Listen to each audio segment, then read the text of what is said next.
Hello, I'm Erin Marcus, founder and CEO of Conquer Your Business, and I want to welcome you to Ready Yet?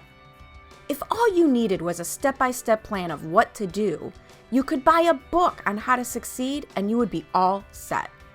But here's the rub. You'll never do what it takes until you become the person it takes to do it. The Ready Yet podcast is dedicated to those who are ready to become the person who succeeds, ready to become the person who steps into more, and ready to become the best version of themselves. In the I'm Ready interview series, join me for inspiring conversations with people who figured out who they needed to be in order to achieve their dreams and were brave enough to be that person. Welcome to this episode of the Ready Yet podcast, where I get very excited to have people come and share their stories and talk about who it was that they had to become in order to achieve the amazing things that they've achieved. And I'm honored and grateful to have Jesse S with me here today. I met Jesse at a networking event, and back in the day, we would have called it, our eyes connected over a crowded room. But in this case, it was our eyes connected over a crowded Zoom room, and who knows, she made a comment, something I just had to hear more about. We reached out to each other. I can't even remember who went first, and oh my God, I got to meet this person. So here's the kicker on that. Normally, when I have a Zoom call to get to know somebody and they're in their car, I'm a little freaked out by that. But I believe you just put me in the cup holder and I talked to your dog. So that was perfect in my world. So with that, why don't you give people a little bit more formal introduction to who you are and what it is that you do? Awesome. Thanks for having me, Erin. This is so exciting. And yes, there's just an energy about you that I just felt so drawn to. And my focus in this year is really working toward things that I'm drawn to rather than driven by. So yes, my name is Jesse Szymanski, and also known as Jesse S. I am an award-winning television producer of over 20 years turned entrepreneur. Call me crazy, because some days I thought I was. So yeah, I had a fantastic, amazingly abundant career in the television industry. So I did everything from oil and gas videos to educational vignettes, all the way through to a dramatic television series that was nominated for our Emmy of Canada. So we went through 5 seasons here, which is phenomenal for a Canadian television series. And at the end of that 5th and final season, my partner in life and in business, we went separate ways, and that's a whole nother story. We'll do a separate-ish episode on that. Exactly. And I needed to figure out what I wanted to do when I grew up, but I was already grown up. And I had all of these accolades and accomplishments, but more importantly, this experience. And it was through a deep, dark, ugly cry on my kitchen floor, not knowing who I was, where I was going, what I wanted to be, that Modern Muse Media was formed. And that is now my company. And we will be marking our 5th anniversary in March. That is awesome. That is amazing. And I think from talking to people and my own experience that you reach a certain point in your life, one of the things you mentioned that I really want to dive into is, what do I want to do? And you can tell me how it began for you, but I had an extremely successful corporate career, but I never planned it. I just did a good job at whatever job I was doing, and the next door opened. Mm-hmm. And that's great. I mean, I, like you said, eternally grateful for that. But you get to this point where you realize this is amazing, but it's not what I set out to do. And you don't know what it was that you set out to do. Mm-hmm. Yeah, that resonates. So how did you decide to not just go get another really cool job, but that? I call it jumping off a cliff, because that's what it is. You jumped off the cliff. And I hit the side quite a few times. Several times on the way down. Boom, boom. Right? So what made you decide, you know what, screw that, I'm just doing this I'm doing something for me, I'm doing something on my own? Mentors. Oh, I Cool. just got chills. Mentorship and learning how to ask for help. I was really, really good at wearing that cape, and it was firmly tied on. And when I hit the floor in my kitchen, literally, at the time, I was on the board of something called Women in Film and Television of Alberta. And I had called the incoming president and I said to her, I'm not even in the industry anymore. I had taken a job with a real estate company, helping them with their marketing. And I needed to bring income in. I'm a single mom and have been for many years, started a company as a single mom. Again, call me crazy. And I was like, you know what? I'm not in the industry. I'm going to step down from WIFTA and I'm not even doing it anymore. And I say it like this. She reached through that phone and grabbed my hand and pulled me up and said, you're going to start your own company. You're going to inspire women. We're going to be your first client and you're going to be the vice president of WIFTA. And that's starting now. Wow. And I swear that phone call is what got me up off the ground. And that was the cliff jump. And I had somebody to hold my hand, thank goodness, but I still needed to jump. I continued to work for the real estate company for a while I took them on as a client, really doing some consulting and mentorship with them. So they were a production company. They are a production company in Grand Cache, Alberta. And they really needed help getting some of their series off the ground. And they really needed basically a consulting executive producer. Well, I was a co-executive producer of the television series, tons of experience. And she said, you have a wealth of information that you can share with us and through WIFTA, through emerging women producers and directors and actors. And there's so much opportunity here. Jess, you have 20 years of experience that people need to tap into. And that's really what modern news media is. And it's definitely morphed and changed over the years. But what makes us unique is that we are a media company. So we do video production and we've done all kinds of things such as Zoom etiquette coaching, online course development, award ceremony productions. So we could bring everything online. This past year has been busy. Yes. But we also do video production training.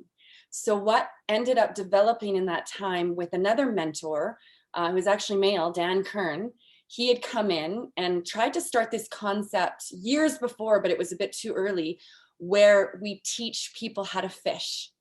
And what that means is that I actually work with people now to teach them how to do video production internally. Okay.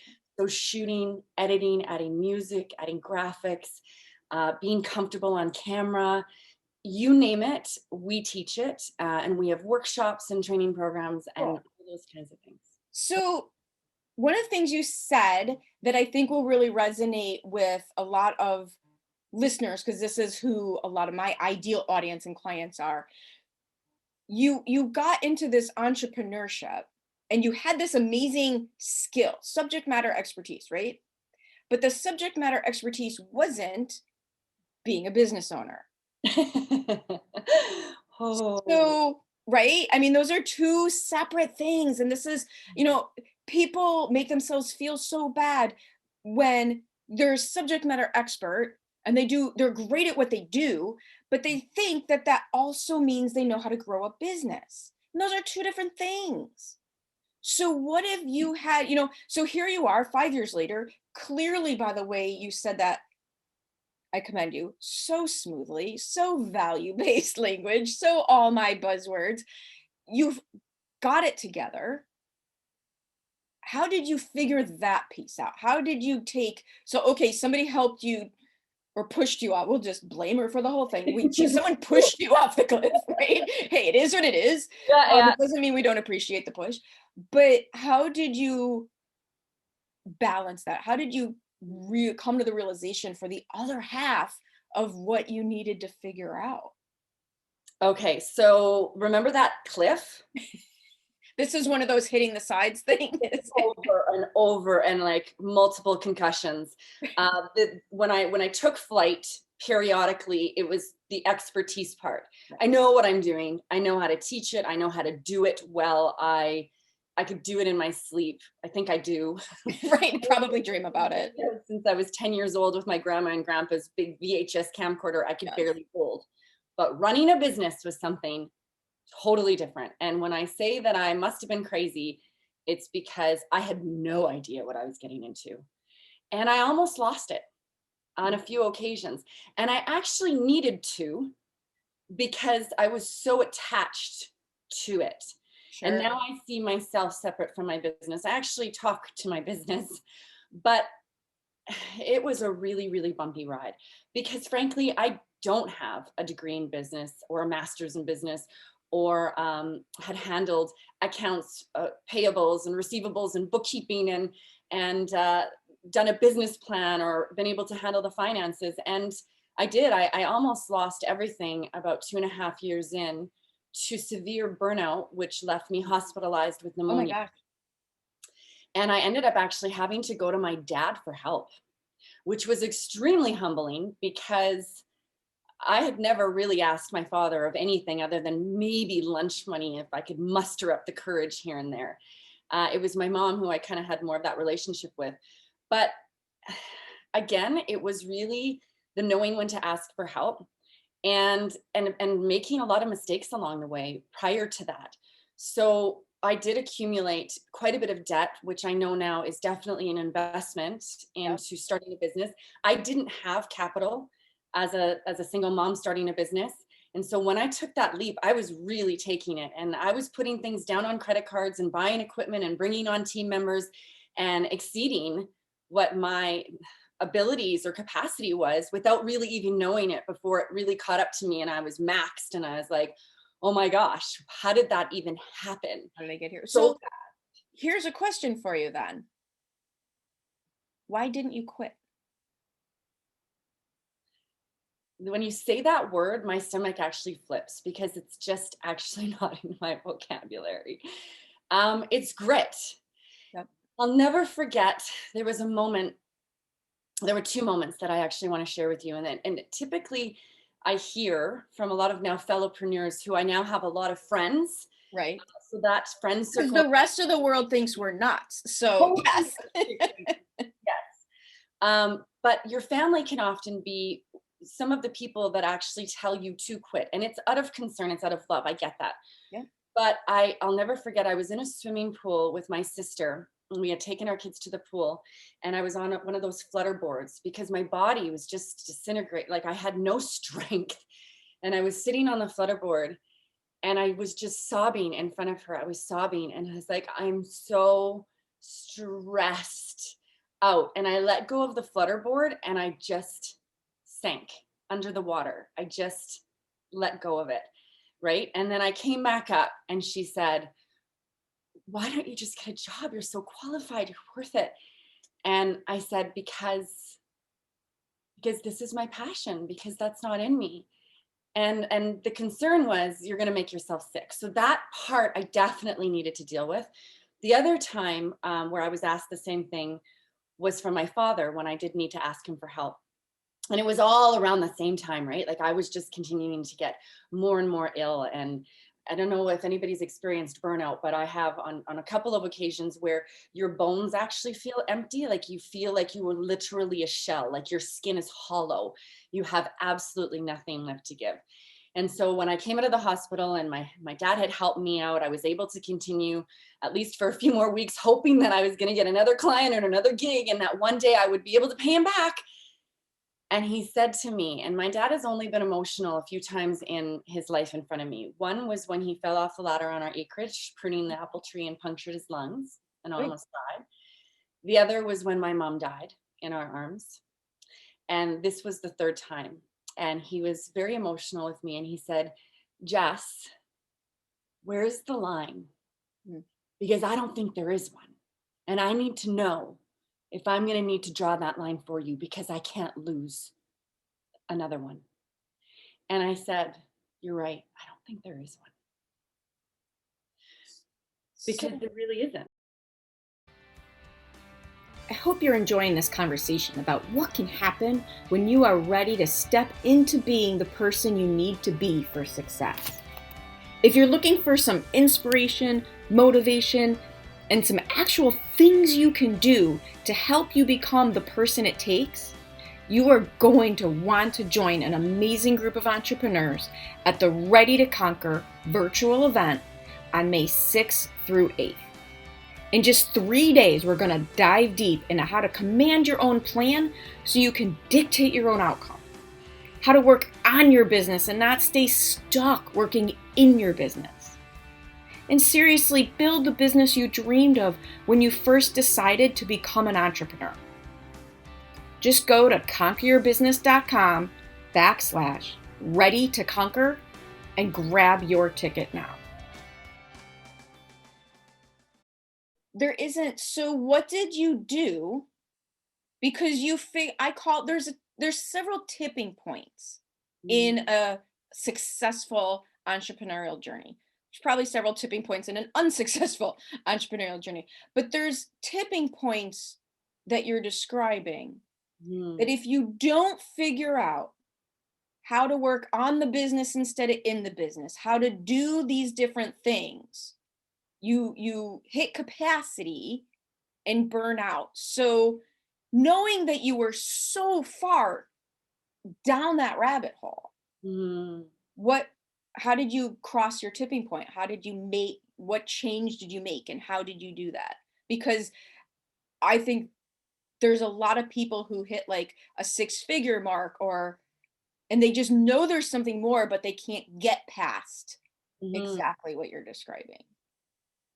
It all comes back to that help.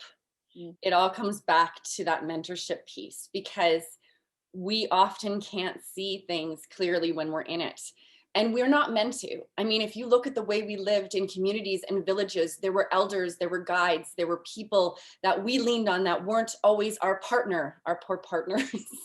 My partner is a fellow entrepreneur, so we really get it. But mine's a caretaker who thinks I'm crazy, but is still extremely supportive. But yeah, so I brought on a coach, and it was one of those things where I was at max capacity, and I couldn't really afford a coach, but I couldn't afford not to have a coach. I needed to figure out how to do something differently. It was just at that point where there were people that were doing this better. And then it wasn't just the coaching. I was also reaching out to experienced entrepreneurs that had been trailblazers. And so really setting up times for coffee in person and saying, or lunches or whatever that looked like. And of course, this was all in person. But just going, how did you do it? What were some of the hurdles? You know, even the concept of making me feel like I wasn't really that deep in debt, that these were investments that a lot of entrepreneurs make. If I was taking over a franchise, I would be much further in. Right. That it was really an investment. So shifting some of the paradigms around money that I was raised with. And then that mindset piece, right? So I needed to rewire my brain. I needed to surround myself with like-minded people who had been through these experiences. And then suddenly I didn't feel crazy, because I wasn't. And yes, maybe to those looking in, it does appear to be so. But guess what? My little girl has watched me. She's 11 now. She's been on this journey with me since she was 6. Well, I did fast math. Math is hard. And she's watched those ups and downs. She's watched that roller coaster. But I am now a leader and a person in her eyes that has pursued my passion and is doing what I love. And I do love it again. I love it again. I did lose that love and feeling in some of those moments. Definitely. I came to resent my company because it was causing me all of this hardship. But since making those shifts, since asking for help, since tapping into this wealth of information that it was around me, I've now paid my father off in 2020. The debt has come down significantly. I've now, just as of last week, brought in a new controller. So somebody that's going to help me with all of the finances and everything on a regular basis. And I'm putting those people in places. I'm in a position to be able to put those people in places now where I can really focus on what I do love and what I am very good at. And one of the things I love, like the two things that you connected, You changed your belief around the circumstances because the circumstances just are. The debt wasn't here one day and not the next. You just changed your opinion of it. Mhm. The challenges in your business weren't instantly gone. You just changed how you thought about them. Yeah. And then you took all the actions. It's the thought process mixed with the different actions. Mhm. And it's easy when I say it like that. It's not. Mhm. That's I so recognize that. easy. But I love hearing that story because I think one of the most heartbreaking things that I see as a coach is the people who do get stuck in the pattern Mhm. and they have these amazing gifts to offer and they can't break the pattern Mm. and they can't break the pattern. And So there's definitely patterns. So when you talk about that, it's like, yes, I was doing things and I needed to do things differently. And I was going to say wrong, but I don't like that black and it white of that. wasn't wrong. It's what you knew how to do at the time. It wasn't, That's right. we're all, well, I don't know how it is in Canada, but we're, the United States is way into, Brene Brown at this point. Yeah. Don't make yourself wrong. Yeah. Incorrect. You can say you were doing things incorrectly, but Hmm. wrong has such a strong, especially as women, we take that on as who Totally. we are instead of what we're doing. And on that note, that was the separation from the business. So when I stepped away from the film and television industry and this big career, it was my identity. Mhm. It was my identity. I was on the cover of magazines and walked red carpets and won awards. And I was known across Canada, in Vancouver and in Toronto, for this show and for my role in the show. And when that was taken away, all of a sudden I really had to ask who I was. And it was a bit of an identity crisis. It was a total identity crisis. It's a real complete identity crisis. And then I ended up doing something similar with my business where it was this do or die attitude. And what was really interesting is when I made peace with the fact that if modern news media went away, if the business did not continue, and I don't want to use the word fail, but if it did not go on, then I would still be here. I would still have all of these experiences. No one can take that away from me. And at that point, when I separated myself from my business, and I made a really conscious effort as well in regards to personal branding. So stepping out from behind my logo, making myself known within the business community. I'm at a point right now as well where, if it did go away, Jesse S could go and get a job. I have so many connections. I have so many wonderful relationships I've forged because I've put myself forward. And I really, that was a very conscious effort. Even on social media, I have different swim lanes, we call them, and platforms there's modern news channels, and then there's Jesse channels, right? So that I didn't feel like it was this, if this goes down, I go down again. Right. Right? Absolutely. Absolutely. And I always thought, like, for people who are their brand, something that was really weird to me when I first got into that world was how many big names refer to themselves in the third person, like, all the time. And now I find myself, that's why Conquer Your Business was created. So I didn't have that weird, because there's Erin the business, and then there's Erin. Right? I mean, so it's weird, but you're right. If you don't make some version of separation, and it's not, what, and here's the thing, even if you are a brand business and it's not separation, you have to just be strong in your sense of self and not have it tied to whether this specific business does well or doesn't do well. Mhm. That's correct. And, that's what a lot of these stories have become is your success is so directly tied to your ability to just be your authentic self. That's what we teach. Absolutely, especially on camera, and because that's how we're connecting with people these Yeah. days, is through the lens.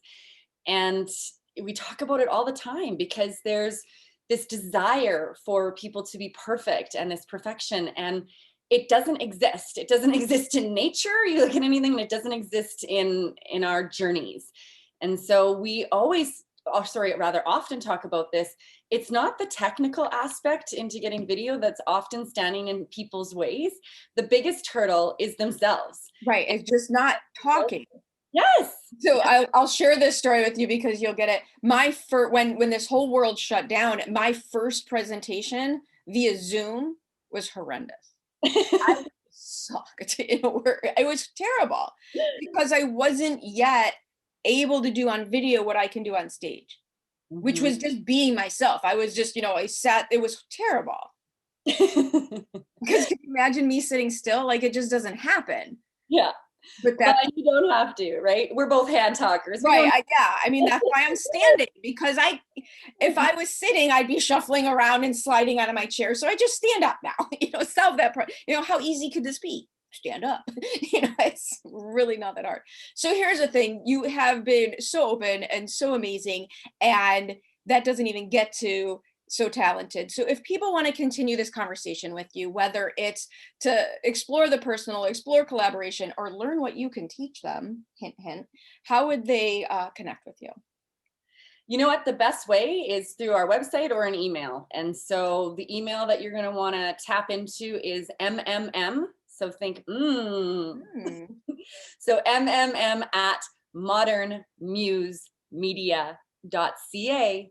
And that's CA because we're in Canada, folks. Yes, we are. Good reminder. Doing some amazing things up here. And of course, our website is www.modernmusemedia.ca. I have to get that in my brain. Awesome. Thank you so much for joining me here. It's been absolutely awesome to get to know you even better, even without the dog. So it's okay. Oh, he's here. He's here, right? Mine's sleeping. Welcome to Working From Home. Awesome. Thank you, Erin. Thank you. And for the record too, I'm sitting today because I'm being interviewed, but usually when I present and do workshops, I stand as well because I like to move and groove and all of those fun things. So I love how authentic and genuine you are. And it's no question that it's so easy to connect with you. And I'm just really grateful for you having me today and for your time and for your energy. I love it. Thank you. Thank you so much for joining me on the Ready Yet podcast. I get so motivated by the amazing accomplishments of the remarkable people I meet, and I'm excited to be able to share some of their stories with you. You can find more episodes of Ready Yet at your favorite source for podcasts or at conqueryourbusiness.com. And if you've already decided that you are ready to become the person you need to be to achieve your big goals, feel free to reach out to find out how I can support you in your efforts. Or check out the Work with Erin page on the Conquer Your Business website. I also invite you to share this podcast with anyone you know who loves to learn and be inspired. And if you're so inclined, I'd be absolutely grateful for any reviews you'd like to share as well. Thanks again for joining me. This has been Erin Marcus, hopefully inspiring and helping you to go conquer your big dreams.